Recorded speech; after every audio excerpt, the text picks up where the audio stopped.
President Obama and Governor Romney coming out swinging over immigration, each trying to win over Hispanic voters at a conference this week. Take a listen to this exchange. Just 6 years ago, an unlikely trio, John McCain, Ted Kennedy, President Bush, came together to champion comprehensive immigration reform. I, along with a lot of Democrats, were proud to join 23 Senate Republicans in voting for it. Today, those same Republicans have been driven away from the table by a small faction of their own party. For 2 years, this president had huge majorities in the House and Senate. He was free to pursue any policy he pleased. But he did nothing to advance a permanent fix for our broken immigration system. Nothing. Instead, he failed to act until facing a tough re-election and trying to secure your vote.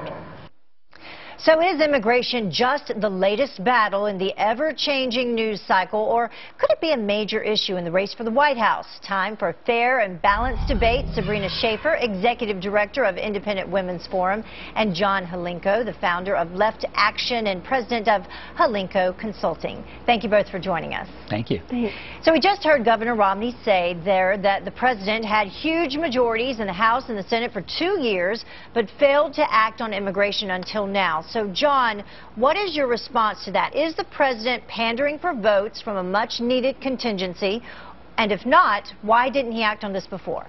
Well, he actually did act on it before. The DREAM Act passed the Senate with 55 votes. The problem is we have this absurd system of the filibuster, where a minority of 41 votes can overcome a majority of 59. So he acted, and the DREAM Act passed, and if it were not for the filibuster, it would be the law of the land.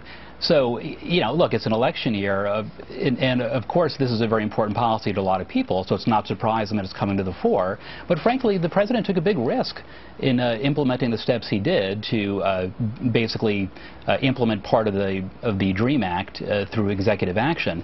That was a big deal, and I think he took a big risk, and 64% of Americans supported it.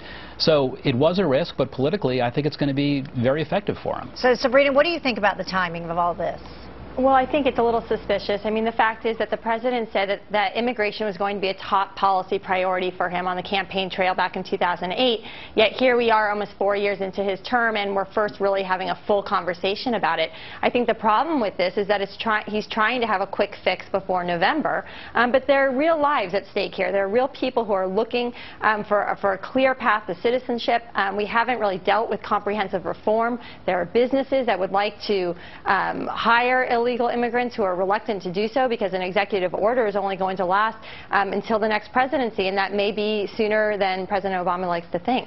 So the executive order by President Obama last week, you know, still in question whether or not he ever stepped his authority on that, but leaving that aside, it was to halt deportations for some illegal immigrants who were brought to the U.S. as children. And it was also part of Senator Marco Rubio's conservative DREAM Act plan that he has proposed. So I want to take a listen to Senator Rubio on the immigration issue. Listen.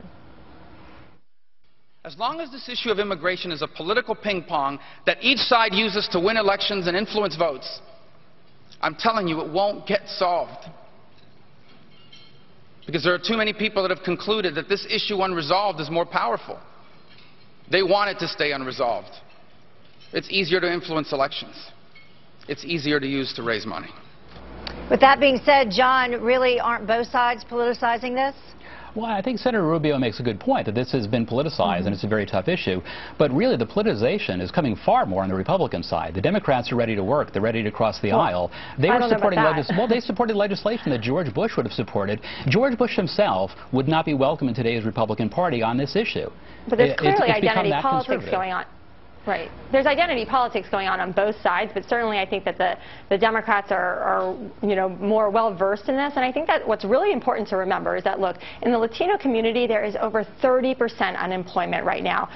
The idea that we're talking about immigration, rather than as if it trumps, you know, job creation and economic growth, I think is going to be transparent to all voters, especially Hispanic voters. And I think that we also have to remember that the Latino community is not monolithic in its support for certain immigration policies.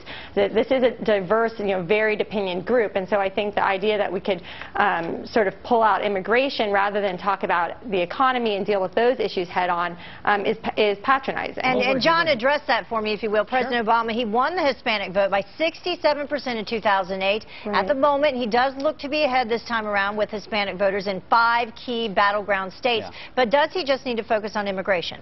What about the economy?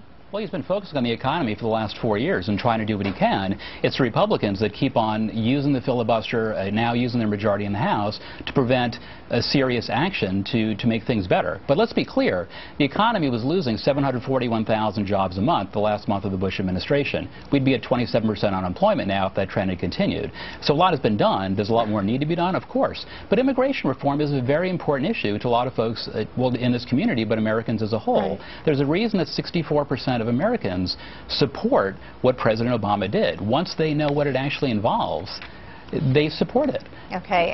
I have to wrap it up there, though. Sabrina, final word quickly.